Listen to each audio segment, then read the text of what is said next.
5 মাস চলে আলহামদুলিল্লাহ।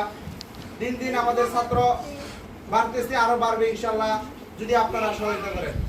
আর অভিভাবকদের প্রতি একটাই প্রত্যাশা, প্রত্যেকটা ছাত্রের প্রথম শিক্ষক তার পিতামাতা, সেই প্রথম শিক্ষকের যা নির্দেশনা দেয় তাই তারা ফলো করে। পাশাপাশি আমাদের কাছে যতটুকু থাকে ততটুকু আমরা আমাদের সন্তানের মতোই সর্বোচ্চ চেষ্টা করি তাদেরকে সুশিক্ষা দেওয়ার জন্য।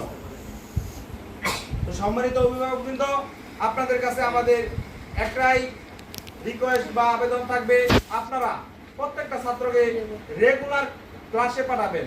কারণ আমরা যে রুটিন মেনটেন করি বা সিলেবাস মেনটেন করে পড়াই, 1-2 দিন গ্যাপ করলে পরে পিছন থেকে ছাত্রটাকে আবার এই সামনে আমাদের জন্য কষ্টকর হয়ে যায়। যদি এক দাসে এক সময় এক রুটিনে আমরা সকল ছাত্রদেরকে প্রত্যেকটা ক্লাসে অ্যাটেন্ড করে নিয়ম মতন চলাই, তাহলে ইনশাআল্লাহ অবশ্যই প্রত্যেকটা ছাত্র কৃতকার্য হবে। আল্লাহ তাআলা সবাইরে একরকম মেধা দিয়ে সৃষ্টি করেছেন।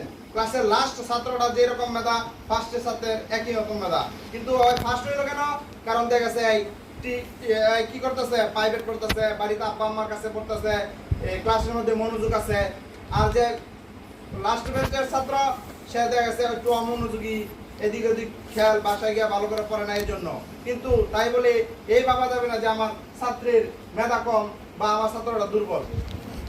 কোনো ছাত্রেরই মেধা কম না, সুপরিকল্পিত এবং টেকনিক অনুযায়ী যদি লেখাপড়া করানো যায়। কারণ ছাত্রদের মন মানসিকতা, চিন্তাধারা এক একজন ভিন্ন হবে, এটাই স্বাভাবিক। কিন্তু সেই মন মানসিকতা, চিন্তাধারা বুঝেই তাদেরকে শিক্ষা দেওয়া, পাঠদান করা, সেটাই আমাদের কাম্য।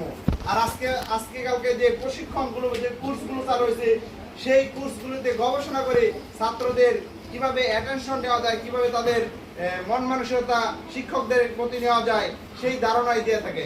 সেই ন্যূনতম ধারণা কিংবা সেই রকম প্রতিষ্ঠান থেকে আমরা মোটামুটি আলহামদুলিল্লাহ একটা প্রশিক্ষণ প্রাপ্ত হয়েছি। আমাদের সেই ধারণাটি তাদেরকে দেওয়ার চেষ্টা করি। যদি ভুল ত্রুটি থাকে আপনারা বলবেন এবং আমাদেরকে সংশোধন করে দিবেন।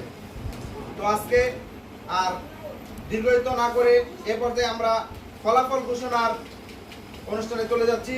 আর এ পর্যায়ে ফলাফল ঘোষণা করছেন আমাদের অত্র মাদ্রাসার শিক্ষক আলী হুজুর।